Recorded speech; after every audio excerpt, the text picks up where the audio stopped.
हरियाणा के बहादुरगढ़ में Indian national Lokdal प्रमुख नफे सिंह राठी की हत्या के मामले को हुए आज 6 से ज्यादा दिन हो चुके हैं, लेकिन इस मामले में पुलिस के हाथ अब तक खाली है।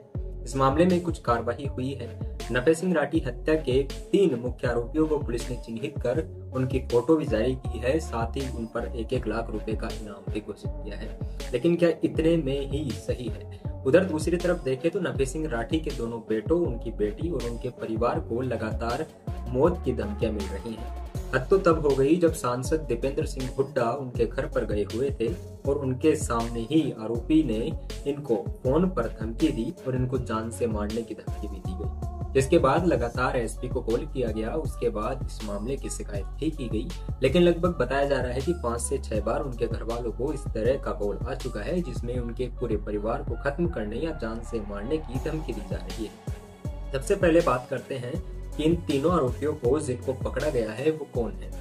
इन तीनों आरोपियों को हरियाणा पुलिस ने, झज्जर पुलिस ने तस्वीर शेयर करके जानकारी दी। साथ ही इन लोगों पर लगभग 1-1 लाख रुपए का इनाम भी घोषित किया। इन लोगों को कहीं भी जानकारी देने वाले को, पकड़ने वाले को लगभग 1 लाख रुपए का इनाम दिया जाएगा। इसके बाद बात करते हैं आखिर ये आरोपी है कौन। इन आरोपियों का नाम आशीष, दीपक सागवान, साथ ही नकुल बताया जा रहा है। इन 3 लोगों की फोटो झज्जर पुलिस ने शेयर की। साथ ही ये तीनों आरोपी वही हैं जिन्होंने रेलवे फाटक के पास नेशनल लोकदल के प्रमुख नफे सिंह राठी की गोलियां मारकर हत्या कर दी थी। अब आपको बताते हैं कि आखिर ये माजरा क्या था।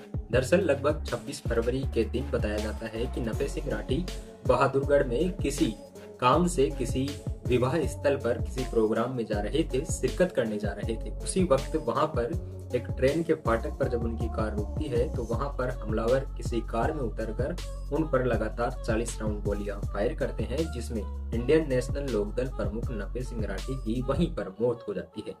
इस मामले में लगातार लॉरेंस बिश्नोई और एक साथी गैंगस्टर काला दठेड़ी से भी पूछताछ की गई, लेकिन उनसे भी पूछताछ में साफ तौर पर यह सामने आया कि काला दठेड़ी और लॉरेंस बिश्नोई का इस गैंगवार में किसी भी तरह का कोई भी हाथ नहीं था।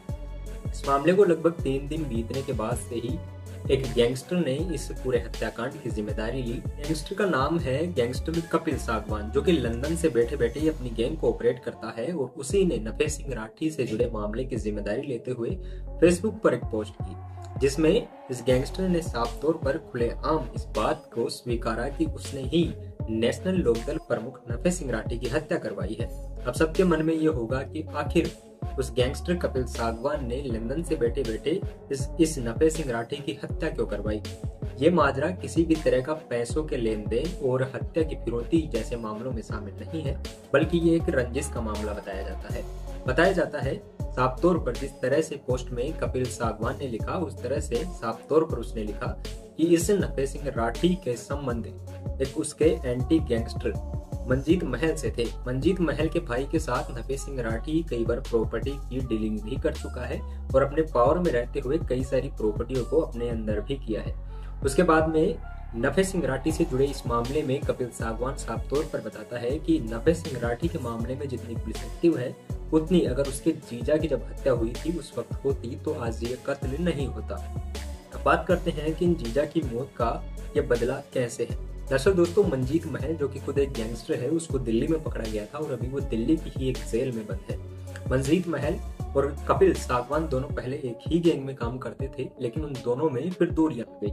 बताया जाता है कि कपिल सागवान के जीजा की हत्या मंजीत महल ने करवा दी थी जब वो किसी सैलून में हेयर कट ले रहा था। उस वक्त जब उस मामले में जब खुलासे हुए तो ये पता लगा कि कपिल सागवान के जीजा की हत्या उसी के गैंग के सदस्य ने की और उस गैंग के सदस्य का नाम था मंजीत महल। मंजीत महल से नजदीकियों के कारण नफे सिंह राठी की हत्या हुई। इस मामले में नई अपडेट आप लोगों तक पहुंचाएंगे, लेकिन उससे पहले अगर आप नए हैं तो हमारे YouTube चैनल को सब्सक्राइब जरूर कर लीजिएगा।